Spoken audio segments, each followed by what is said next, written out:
حضور کی میلاد جو ہے کب تک مناؤ گے؟ 12 ربیع الاول تک، کل تک، پرسوں تک، ایک مہینے تک؟ اعلیٰ حضرت تو ہمیں یہ سکھا کر گئے حشر تک ڈالیں گے ہم، حشر تک ڈالیں گے ہم پیدائش مولا کی دھوم، مثل فارس نجد کے قلعے گراتے جائیں گے، خاک ہو جائیں عدو جل کر مگر ہم تو رضا، دم میں جب تک دم ہے ذکر ان کا سناتے جائیں گے۔ میلاد کا موسم جیسی آتا ہے ماہ ربیع النور، یہ بہت سارے چہروں کو ایک الگ امتیازی شان دیتا ہے۔ ربیع الاول میں بہت سارے چہرے پہچانے جاتے ہیں، کچھ اجلے ہو جاتے ہیں، کچھ کالے ہو جاتے ہیں، کچھ جگہ لائٹ بہت زیادہ ہو جاتی ہے، کچھ جگہ اندھیرا بھی زیادہ ہو جاتا ہے۔ اس سے پتہ چل جاتا ہے کہ ربیع الاول شریف یہ ایک کسوٹی ہے جو دلوں کے اندر موجود نور ہو کہ بغض ہو چہرے پر لے کر آ جاتا ہے۔ الحمدللہ سنیوں کے چہرے بھی جگمگاتے ہیں، مسجدیں بھی جگمگاتی ہیں۔ کیوں نہ ہو، جب دنیا اپنے بچوں کے برتھ ڈے منانے میں لاکھوں روپے خرچ کرتی ہے، ہم کائنات کے آقا و مولا کی ولادت پر خوشی کا اظہار کریں۔ یہ ہمارے حصے میں آئی ہوئی قسمت کی بات ہے، یہ ہمارے نصیبے کی بات ہے۔ بہرحال میں آپ کو ایک بات عرض کرتا ہوں، اعلیٰ حضرت کا ایک شعر، حشر تک ڈالیں گے ہم۔ اکثر ہوتا یہ ہے کہ اعلیٰ حضرت امام اہل سنت فاضل بریلوی رحمۃ اللہ تعالیٰ علیہ کے اشعار سمجھ میں نہ بھی آئے تو مجمع جھومتا ہے، اس لیے کہ وہ عشق کی زبان ہے، لیکن اگر سمجھ میں بھی آ جائے تو ایمان تازہ ہوتا ہے۔ ایک واقعہ آپ کو معلوم ہونا چاہیے، میلاد کے موسم میں کیا ہوا تھا جب نبی پاک صلی اللہ علیہ وسلم کی ولادت پاک ہوئی۔ حضور اکرم صلی اللہ تعالیٰ علیہ وسلم کی ولادت جس سال ہوئی عام حالات میں نہیں تھی، بلکہ سال بھر عجیب و غریب واقعات پیش آئے تھے پوری دنیا میں، جس کو ارحازات کہا جاتا ہے۔ حضور اکرم صلی اللہ علیہ وسلم کی ولادت کے سال جو عجیب و غریب واقعات پیش آئے، ان میں سے ایک یہ ہے کہ عرب کی سرزمین جو کئی سالوں سے بارش نہیں برستی، آج بھی اس سال اتنی بارش ہوئی تھی کہ پورے عرب کی سرزمین میں سبزے اگ گئے اور لوگوں کی خوشحالیاں بڑھ گئیں، جو کئی سالوں سے قحط سالی کے شکار تھے سب ختم ہو گئیں۔ اس سال عرب میں جتنے بھی مکہ مکرمہ میں بچے پیدا ہوئے، ہر ایک کے گھر میں لڑکا ہی پیدا ہوا۔ یہ عجیب و غریب چیزیں تھیں، ارحاسات اس کو کہتے ہیں۔ اور ایران میں ملک فارس میں ایک ندی ہے جس کو بحر ساوا کہتے ہیں، بحیرہ ساوا، یہ اچانک خشک ہو گئی ندی، بہتی ہوئی ندی اچانک راتوں رات خشک ہو گئی، سوکھ گئی۔ اور ایک بحر سماوا جو کئی سالوں سے سوکھی ہوئی ایک ندی تھی، وہ اچانک جاری ہو گئی، لبالب پانی بھر گیا۔ یہ سب جو عجیب و غریب واقعات پیش آئے ہیں، ان میں سے ایک جو ہے بہت عجیب و غریب واقعہ بڑا، وہ کیا تھا؟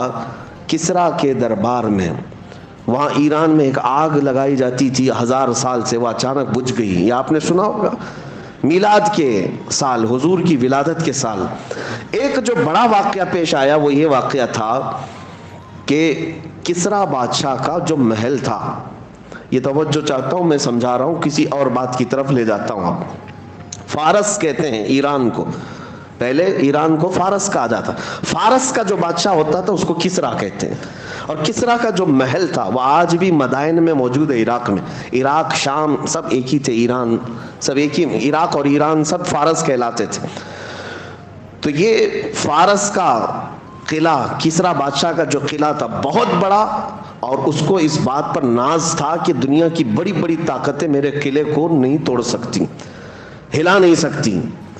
اس کا یہ غرور تھا، اس کا یہ اعلان گھمنڈ میں رہتا تھا بادشاہ کا۔ لیکن ربیع الاول شریف کے اس موسم میں حضور پاک صلی اللہ علیہ وسلم کی ولادت کے دن 12 ربیع الاول کو اچانک وہاں پر ایک زلزلہ آیا، اور اس کی دیوار میں اتنا بڑا شگاف، اتنی بڑی پھٹن، دراڑ جو اس قلعے کے اندر ایسی پیش آئی کہ ایک آدمی دیوار میں سے آ جا سکتا ہے، گزر سکتا ہے، آج بھی موجود ہے، آج بھی عراق میں وہ موجود ہے۔ دیوار شق ہو گئی ہے اور آدمی اس میں سے داخل ہو سکتا ہے، اتنا زیادہ، لیکن گرا نہیں، محل گرا نہیں ہے، لیکن دیوار پھٹ گئی ہے۔ اور یہ اتنا عجیب واقعہ تھا، جیسے دنیا کو غرور تھا ٹائٹینک جہاز ڈوب نہیں سکتا، ڈوب گیا۔ اسی طرح سے کسریٰ کے محل کے بارے میں یہ اندازہ لگایا جاتا تھا کہ بڑے سے بڑا زلزلہ بھی جو ہے اس دیوار کو ہلا نہیں سکتا، اتنا مضبوط انہوں نے بنایا تھا۔ اب اسی سے اندازہ کرو 2000 سال گزرنے کے بعد آج تک وہ قلعہ محفوظ ہے، تو اس زمانے میں کتنا مضبوط رہا ہوگا۔ لیکن جب صبح ہونے کے بعد قلعے کی دیوار پھٹی دیکھا بادشاہ نے تو سارے لوگوں کو بلایا گیا. یہ ہوا کیا؟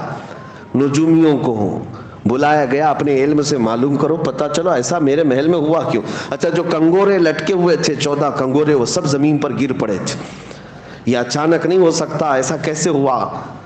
تو نجومی سب کاہن جو جوتش ہیں اٹکل پچھو تو مارتے تھے لیکن کبھی کبھار تیر لگتا بھی تھا, تو وہ اپنے ستارے کے علم کے مطابق دیکھتے ہیں اور بادشاہ کسریٰ سے کہتے ہیں یہ جو کچھ بھی ہوا ہے ہمارا علم تو یہ کہتا ہے کہ عرب میں کوئی بچہ پیدا ہوا جو تمہاری سب سلطنت ختم کرنے والا ہے, اور اس کی سلطنت اور اس کا قبضہ سب پر قائم ہونے والا ہے. ہم نے علم نجوم کے اعتبار سے یہ پایا ہے آج ایک بچہ ایسا پیدا ہوا ہے جس کو امام زمن نے کہا تھا نا, آئی نئی حکومت سکہ نیا چلے گا, عالم میں رنگ بدلا صبح شب ولادت. اب یہ کیا ہوا یہ ذہن میں واقعہ رکھو. کس کے قلعے کے اندر دراڑ آئی؟ فارس کا قلعہ. فارس کا قلعہ کب آئی, کب ہلی دیوار؟ ولادت کے دن, حضور کی ولادت کے دن. پتہ یہ چلا حضور کی ولادت کے دن اچھے اچھے قلعوں میں زلزلہ آتا ہے اور دیواریں پھٹ جاتی ہیں. تو اعلیٰ حضرت اب اس واقعے کو ذکر کرتے ہوئے کہتے ہیں سنو تمہارے درمیان اب اس مسئلے کو واضح کر دیتا ہوں, حشر تک ڈالیں گے ہم پیدائش مولا کی دھوم. ہم میلاد کی دھوم ہر سال نہیں ہر دن مناتے رہیں گے. اور ہوگا کیا؟ یاد رکھو مثل فارس کی طرح اب نجد کے قلعے گراتے جائیں گے. مکہ میں حضور کی پیدائش ہوئی تھی, فارس کے قلعے میں دراڑ آ گئی تھی, اور اب یہاں مدن پورہ میں بیٹھ کر میلاد منائیں گے, نجدی قلعے بھی ہلتے نظر آئیں گے. اور بہت دور نہیں, نجدی قلعے تو بہت دور ہوں گے, بہت قریب بھی ہلتے نظر آئیں گے. یہ کیوں ہلیں گے؟ اس کی وجہ یہی ہے, اعلیٰ حضرت فرماتے ہیں کہ مومن وہ ہے جو ان کی تعظیم پہ مرے دل سے.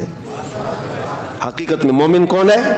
مومن وہ ہے جو ان کی تعظیم پہ مرے دل سے. نجدی بھی تو کرتا ہے ان کی تعظیم مرے دل سے, دونوں جگہ مرے دل سے ہے, لیکن دونوں کے معنی میں بڑا فرق ہے.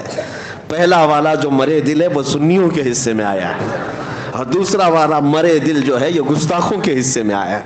بہرحال میرے عزیزوں, میلاد کی خوشیاں منانا اللہ تبارک و تعالیٰ نے اہل خیر کو حصہ عطا فرمایا, حضور کے چاہنے والوں کے حصے میں ہے. اللہ کریم ہماری نسلوں کو صبح قیامت تک حضور کی میلاد منانے والوں میں پیدا فرمائے. لوگ اس کے چیمے گوئیاں کرتے رہ گئے, اعتراضات میں رہ گئے, شک و شبہات میں رہ گئے, سوالات میں رہ گئے. بہت ساری باتیں ایسی ہیں میرے عزیزوں, مستحسن کام اسلام میں بزرگوں نے کیا ہے, اور ثواب اس پر اللہ تبارک و تعالیٰ کی طرف سے ملے گا, کیونکہ بزرگوں کا کیا ہوا کام بھی اجر و ثواب کا باعث ہوتا ہے.